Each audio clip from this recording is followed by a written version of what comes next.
Welcome back to Corporate Chronicles, brought to you by Corpo Oracle, where we unpack the absurdity of our modern-day overlords. Today, we're diving into the colossal facepalm that is JP Morgan's return-to-office announcement. And oh boy, it's a wild ride of misplaced priorities, tone-deaf messaging, and a serious case of corporate megalomania. Let's get into it.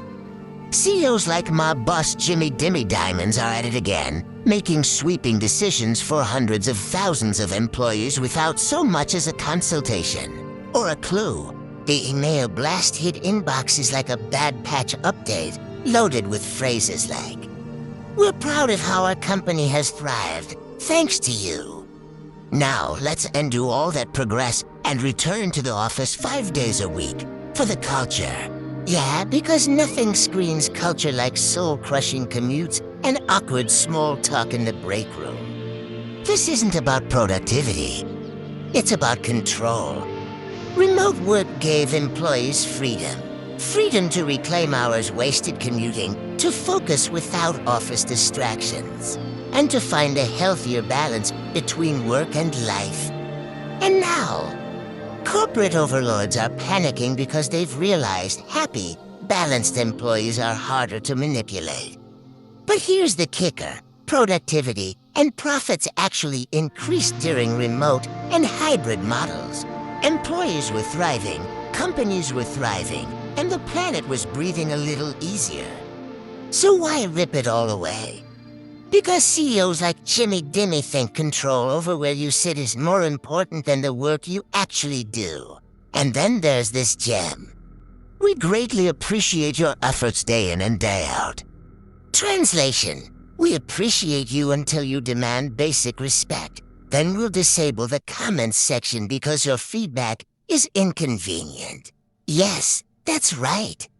When employees flooded the article with legitimate concerns about costs, childcare, mental health, and more, they didn't even bother responding. They just locked the page like some dystopian overlord hitting the mute button on an uprising. Meanwhile, these decisions are being made by people so out of touch they might as well be NPCs in a capitalist simulation.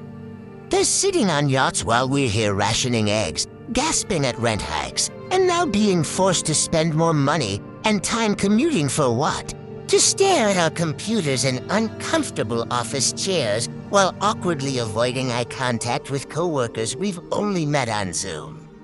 Oh, and don't get me started on the environmental impact. You really want everyone clogging highways, burning fuel, and adding to pollution just to make the office feel alive. The only thing alive in that office is the collective resentment festering like mold in the fridge.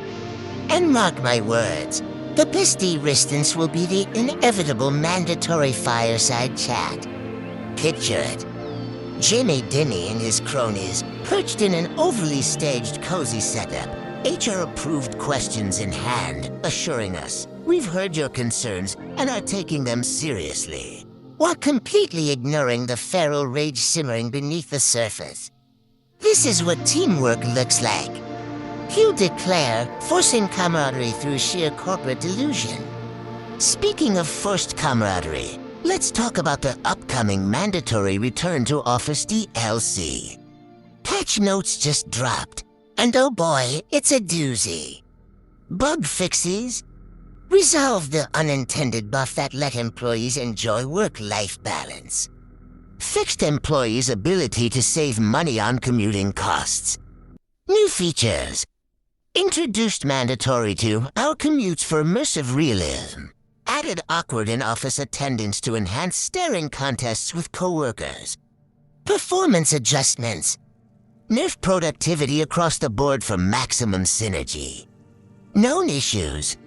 Office chair comfort debuff remains unresolved. Upcoming events.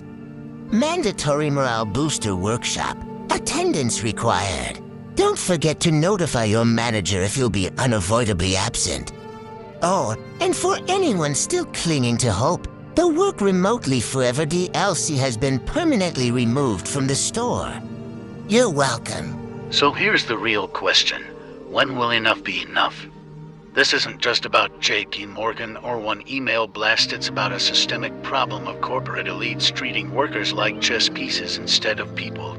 They'll only keep taking what we let them. Comment below with your thoughts. How are these RTO mandates affecting you? What's your breaking point?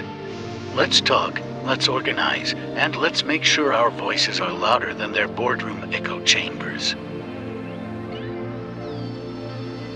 Hey, if you've made it this far, thank you.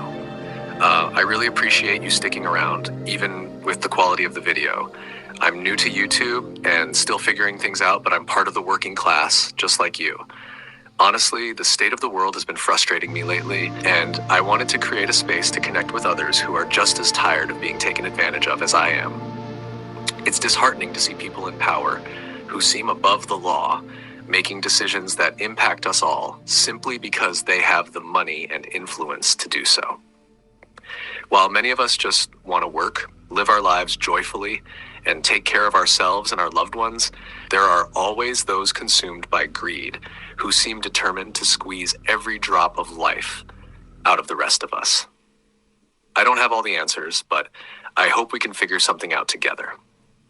Let's talk in the comments, share ideas, and maybe even support each other in small but meaningful ways.